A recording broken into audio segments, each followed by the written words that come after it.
Assalamualaikum warahmatullahi wabarakatuh. Terima kasih atas kesempatan yang telah diberikan kepada saya.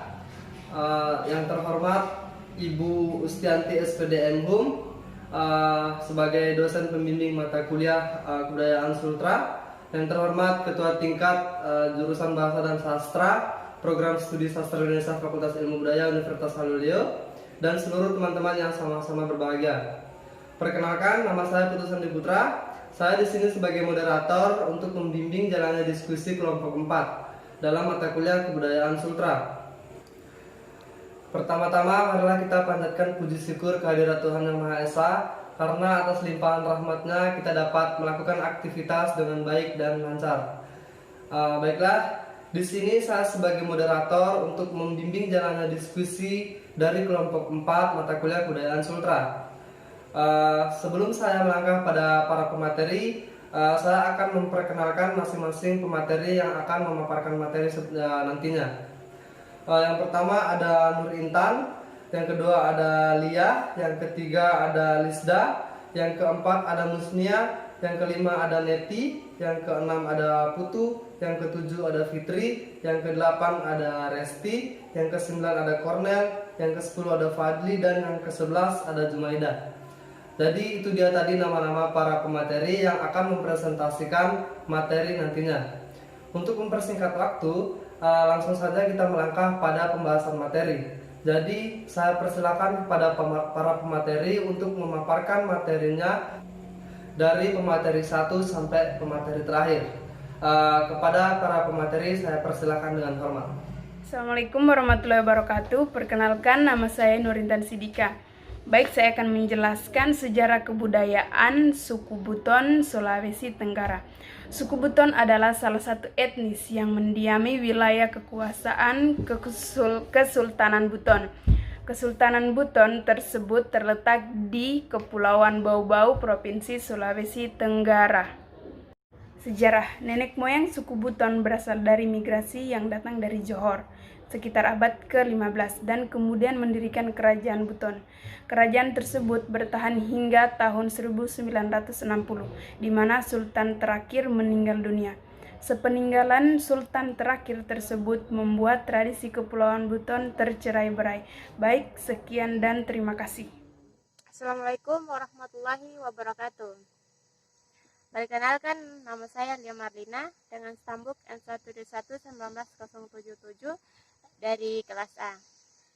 Baik, langsung saja melangkah ke materi tentang sistem kasta yang ada di dalam kerajaan Buton. Nah, di dalam kerajaan Buton ini diterapkan pula sistem kasta yang hanya diterapkan pada ritual pemerintahan dan ritual keagamaan saja.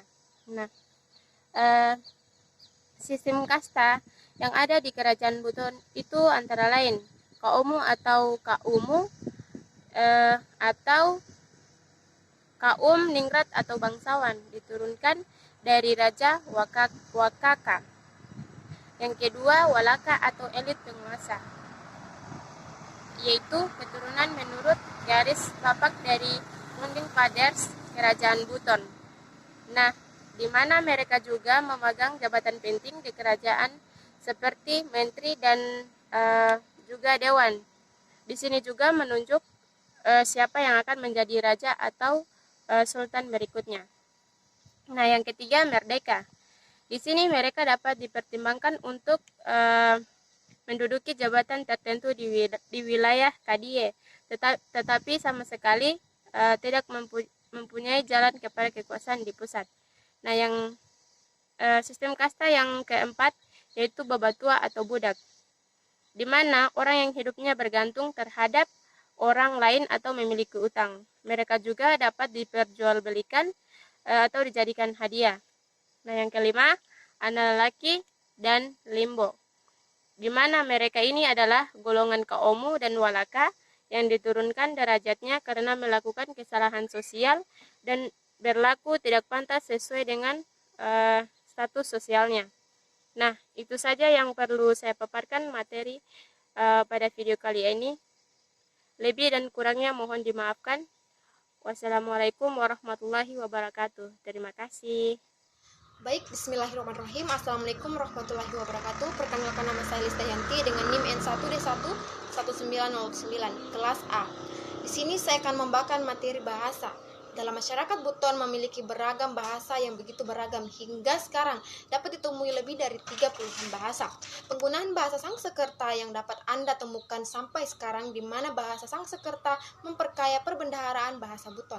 Baik, sampai situ saja materi dari saya. Wabillahi taufiq wal hidayah. Wassalamualaikum warahmatullahi wabarakatuh. Assalamualaikum warahmatullahi wabarakatuh. Perkenalkan, nama saya Musnia, NIM N1D1 1908 Saya akan menjelaskan tentang kepercayaan.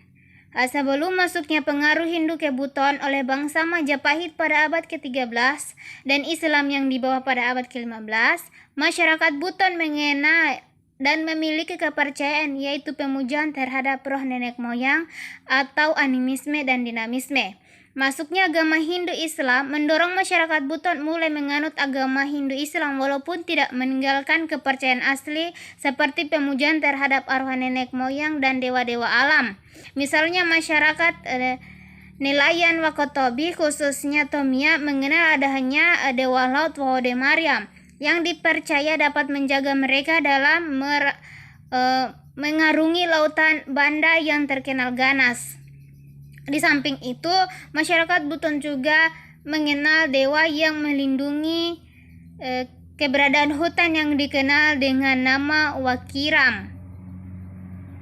Masuknya Islam di Buton pada abad ke-15 yang dibawa oleh ulama dari Patani juga telah meletakkan dasar-dasar ilmu fikih kepada kesultanan dan masyarakat Buton. Ilmu fikih merupakan ilmu Islam yang mempelajari hukum dan peraturan yang mengatur hak dan kewajiban umat terhadap Allah dan agama manusia, sehingga masyarakat Buton dapat hidup sesuai dengan kaidah Islam.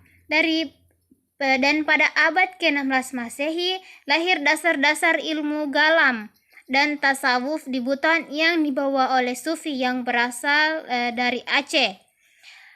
Itulah materi saya. Sekian dari saya. Assalamualaikum warahmatullahi wabarakatuh.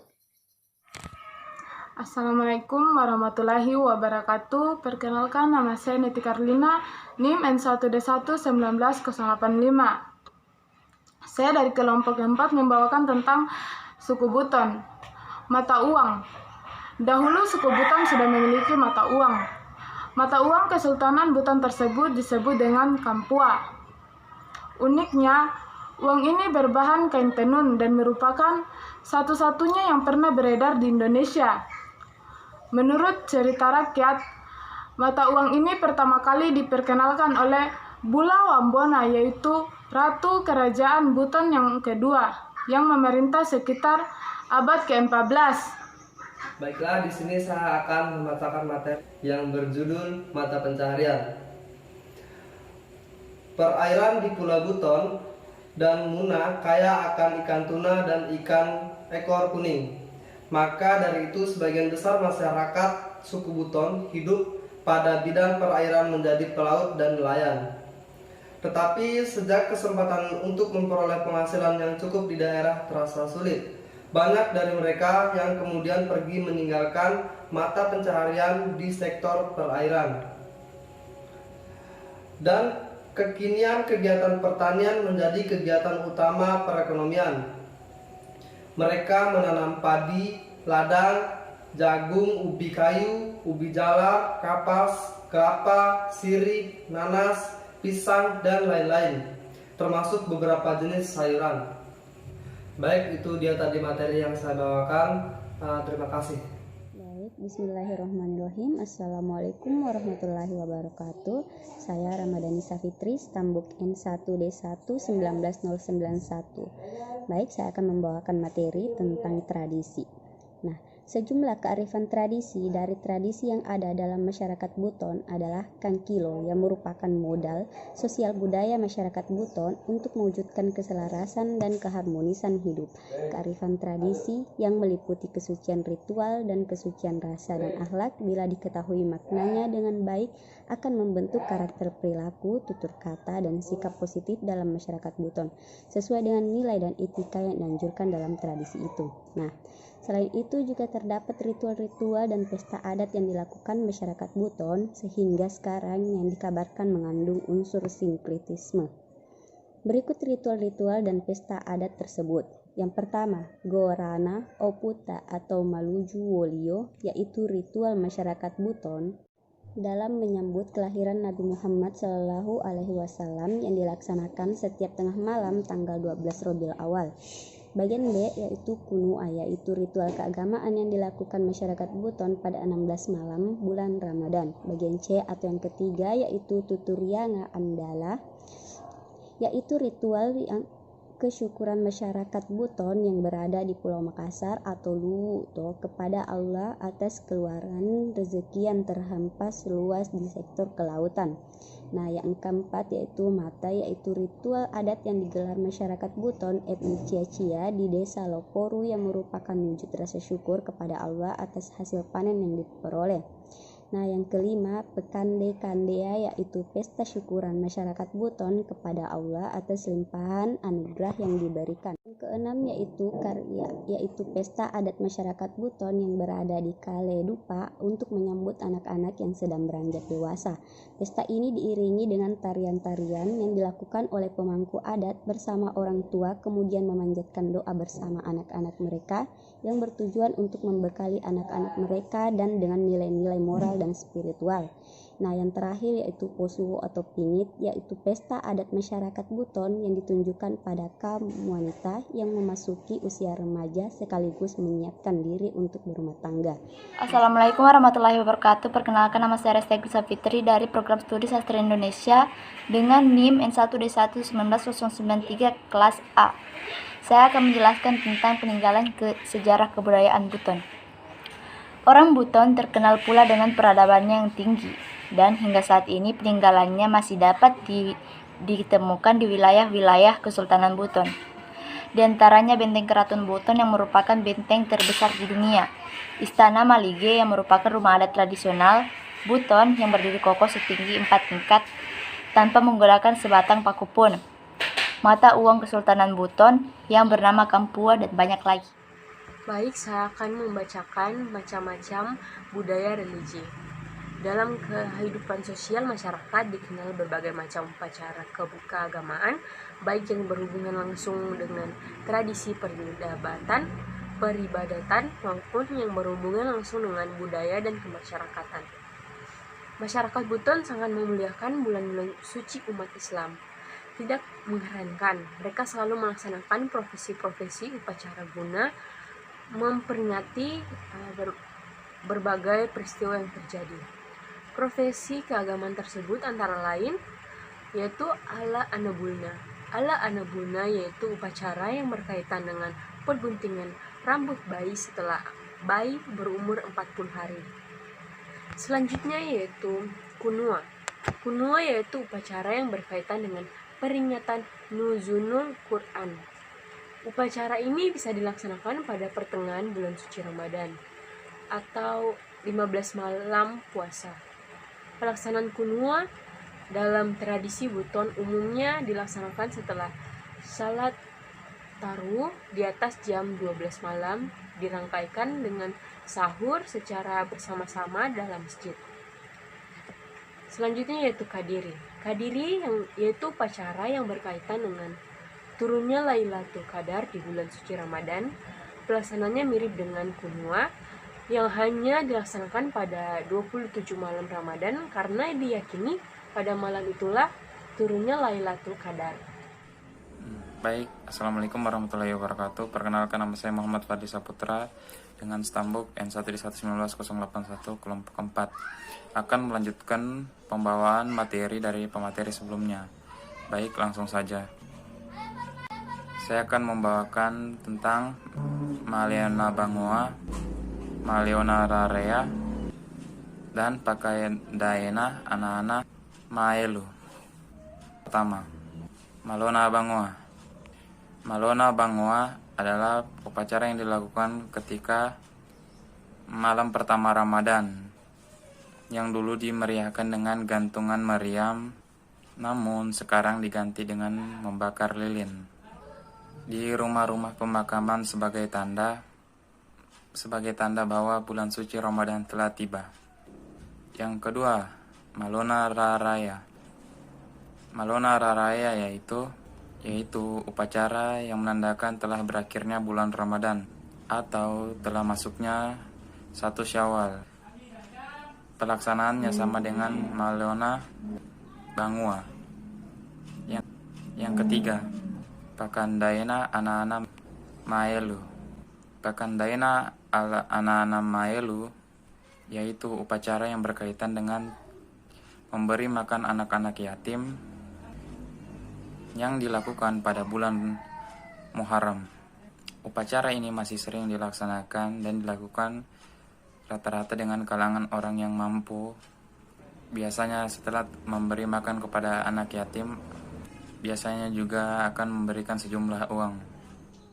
Baik, bismillahirrahmanirrahim. Di sini saya akan melanjutkan materi dari teman saya, yaitu upacara posipo. Apa itu upacara posipo? Upacara posipo yaitu sebuah proses upacara adat menyambut kelahiran seorang bayi dengan cara menyiapkan makanan dan khusus disiapkan bagi ibu hamil, dan kehamilan pertama dilakukan pada usia 7-9 bulan. Baik, saya akan melanjutkan materi tentang Haroana Pomaloa. Haroana Pomaloa yaitu upacara doa untuk arwah yang telah wafat. Dalam konteks Islam, hal ini bisa dikenal sebagai takziah, guna memberi hiburan kepada keluarga yang ditinggalkan, agar tidak berlarut-larut dalam kedukaan. Dalam masyarakat Buton dilakukan dengan cara membaca ayat suci Al-Quran, diletakkan di rahali, kemudian disusun oleh satu persatu, atau pembaca surat Yasin dilaksanakan bersama-sama. Baik, selanjutnya saya akan membacakan materi yang berjudul dengan Haroana Rajabu. Haroana Rajabu yaitu peninggalan budaya Kesultanan Buton yang dikenal oleh masyarakat sejak dulu kala. Harwa ini dimaksud dengan untuk memperingati para syuhada yang gugur di medan perang dalam memperjuangkan Islam bersama Nabi kita, dan dilaksanakan setiap Jumat pertama pada bulan Rajab dengan membaca surat Yasin sebanyak 3 kali yang dilakukan oleh Lede. Baik, itu dia tadi materi yang saya bawakan. Terima kasih. Upacara Tandaki dan Posusu. Upacara Tandaki dan Posusu yaitu upacara yang berkaitan dengan penyunatan. Tandaki untuk laki-laki dan Posusu untuk perempuan. Upacara Tandaki diperuntukkan bagi anak laki-laki yang telah memasuki masa akhir balik, yang melambangkan bahwa anak laki-laki tersebut telah resmi menjadi seorang muslim. Artinya bahwa anak tersebut berkewajiban untuk melaksanakan segala perintah dan larangannya yang diajarkan dalam agama Islam. Upacara Tandaki biasanya diselenggarakan keluarga yang memiliki kemampuan ekonomi, sehingga dalam pelaksanaannya turut diundang keluarga sanak keluarga, sahabat dekat, maupun dapat dilaksanakan dalam bentuk yang sederhana yang disebut manokoia. Saya akan membacakan materi selanjutnya, yaitu upacara Gorana Uputa. Upacara Gorana Uputa yaitu upacara peringatan Nabi Muhammad SAW. Pada masa Kesultanan, upacara ini dilakukan di istana. Berkumpullah orang-orang besar kerajaan untuk melakukan Maulid Nabi dengan membaca riwayat Nabi Muhammad SAW. Assalamualaikum warahmatullahi wabarakatuh. Di sini saya selaku pemateri terakhir atas nama Jumaidah, Stambuk N1D1 19073. Langsung saja ke materinya, yaitu makna-makna kebudayaan Kesultanan Buton. Yang pertama, makna filosofis. Secara filosofis, upacara yang dilaksanakan masyarakat Buton merupakan pemujaan Tuhan yang Maha Kuasa, bahkan makna lainnya manusia sebagai makhluk ciptaan Tuhan. Hakikat martabat yang lebih dari banding makhluk ciptaan yang lain yang ada di jagat raya, kendati kemudian diharapkan pemahaman tersebut tidak membawa kecenderungan untuk perilaku yang berlebihan manusia dari kodratnya. Yang kedua, makna hikmah. Upacara keagamaan di kalangan masyarakat Buton syarat dengan muatan hikmah, di mana dalam upacara setiap warga masyarakat dapat mengambil pelajaran dari hakikat pelaksanaan upacara tersebut, berupa pendekatan diri kepada Tuhan Yang Maha Kuasa dengan harapan nilai keimanan dan ketakwaan semakin bertambah. Yang ketiga, makna ibadah. Dalam makna ibadah, di mana upacara-upacara keagamaan nilai-nilai dan ajaran agama Islam. Makna keempat, sosial masyarakat. Dalam makna sosial kemasyarakatan, di mana dalam upacara-upacara tersebut turut melibatkan banyak orang tanpa ada pemisahan status sosial, sehingga terjalin silaturahmi yang harmonis di kalangan masyarakat dan berjalan berkesinambungan. Itu saja mungkin materi yang dapat saya sampaikan pada kesempatan kali ini. Lebih dan kurangnya mohon dimaafkan. Baik, itulah tadi sebuah pemaparan materi atau presentasi yang dibawakan oleh kelompok 4 mata kuliah Kebudayaan Sultra. Mungkin cukup sekian video kali ini. Saya sebagai moderator mewakili teman-teman sekalian meminta maaf apabila ada salah kata atau salah ucap dalam presentasi makalah tersebut.